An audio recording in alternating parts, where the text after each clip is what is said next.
Sir ఇప్పుడు చంద్రబాబు నాయుడు గారు ఇప్పుడు రామ్దేవ్ బాబా గారిని ఇప్పుడు అమరావతికి మీరు ఒక బ్రాండ్ అంబాసిడర్గా ఉన్నారు అని చెప్పడం, ఇప్పుడు రామ్దేవ్ బాబా గారిని ఎందుకు సెలెక్ట్ చేశారంటారు? ఇప్పుడు చంద్రబాబు నాయుడు గారు కూడా బీజేపీ బాటల్లో నడుస్తున్నారు అనుకోవచ్చా? ఎందుకంటే పవన్ కళ్యాణ్ గారు ఆల్రెడీ వెళ్ళిపోయారు బీజేపీ దాంట్లో. ఐ మీన్ ఇండైరెక్ట్గా ఎంతో ఒప్పుకున్నా పరోక్షంగా బీజేపీతోనే ఆయన స్టిక్ ఆన్ అయి ఉన్నారు.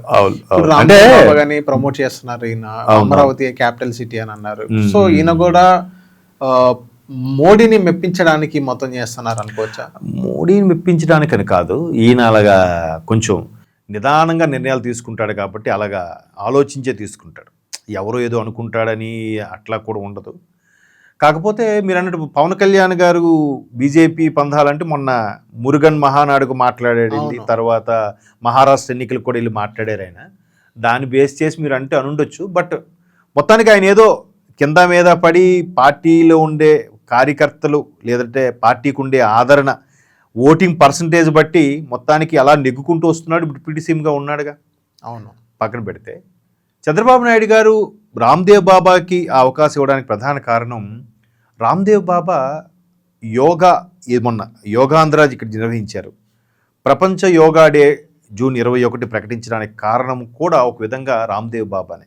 కోర్స్ కూటమి ప్రభుత్వం, మోదీ గారి ప్రభుత్వం వచ్చిన తర్వాత ఈ యోగా మీద, యోగా మాది, మా భారతదేశానిది అని పేటెంట్ రైట్స్ ఇంకెవడు మాది యోగా పేటెంట్ రైట్స్ తీసుకోకుండా. ఎందుకంటే మొన్న ఎక్కడో చదివాను, చెద్దన్నం మీద, పసుపు మీద, తులసాకుల మీద కూడా పేటెంట్ తీసుకోవడానికి రెడీగా ఉన్నారంట. ఆల్రెడీ కొంతమంది తీసేసుకున్నారంట ఏదో దేశస్తులు. ఒరే మా జీవితంలో ఒక భాగం రా ఈ తులసి, పసుపు, ఇవన్నీ చెద్దన్నం, ఇవన్నీ మీరు ఇప్పుడు చెప్పడం ఏంటి, అనాథగా వాడుతున్న ఆచారం అని చెప్పి కూడా మనోళ్ళు ఇంటర్నేషనల్ కోర్టులో కూడా మాట్లాడుతున్నారు. పక్కన పెట్టండి. అయితే ఈ యోగాది ఎప్పుడైతే ఈ రామ్దేవ్ బాబా ప్రపంచవ్యాప్తం చేశారో, ఎక్కడికి వెళ్ళినా కూడా ఆయన చెప్పే ఫస్ట్ డైలాగ్ మేరా భారత్ మహాన్ అని చెప్పి యోగా అని చెప్పారు.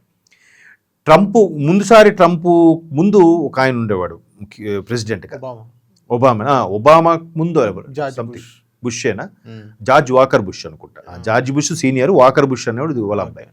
సో ఆయన టైంలో ఎప్పుడు ఫస్ట్ టైం వెళ్ళి అక్కడ చెప్పినప్పుడు వాళ్ళు అడిగారంట, మాకు ఇది ఇచ్చేయండి, యోగాని మాకు డెడికేట్ చేసేయండి, పేటెంట్ రైట్స్ తీసుకుంటామని. ఒప్పుకోలే. అప్పటి నుంచి ఆయన మేరా భారత్ మహాన్ స్టార్ట్ చేశాడు. ఆయన అంతకుముందు అనేవాడు కాదంట. అలాగా యోగాని బాగా ప్రాచుర్యం చేసిన తర్వాత కూటమి ప్రభుత్వం, మోదీ గారి ప్రభుత్వం లేదు దీనికి ప్రపంచ ప్రాచుర్యం తీసుకురావాలి, భారతదేశం అనే విశ్వవేదికగా విశ్వవ్యాప్తం చేయాలని దాన్ని చేశారు. దాన్ని ఇప్పుడు ఇంటర్నేషనల్లో కూడా యోగా డే చేస్తున్నారు. అయితే దానికి మూల కారణం ఈ రామ్దేవ్ బాబా కాబట్టి ఇప్పుడు రాబోయే రోజులంతా కూడా టూరిజం మీదే కొన్ని దేశాలు కూడా ఆధారపడి బతుకుతున్నాయి. చిన్న చిన్న దేశాలు మీరు చూస్తే బ్యాంకాక్ లాంటి, అదే థాయిలాండ్ లాంటి దేశాలు.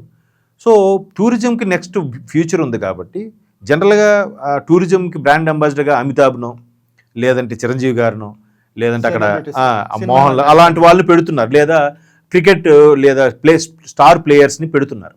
బట్ ఈయన ఇట్లాంటి భారతదేశానికి ఖ్యాతి తెచ్చిన ఇలాంటి వ్యక్తి ఉంటే ఒక డిఫరెంట్ వేలో వెళ్తుందని మన టూరిజంకి ఆయన బ్రాండ్ అంబాసిడర్గా పెట్టబోతున్నాడు. మంచి ఆలోచనే కదా. అవునవును.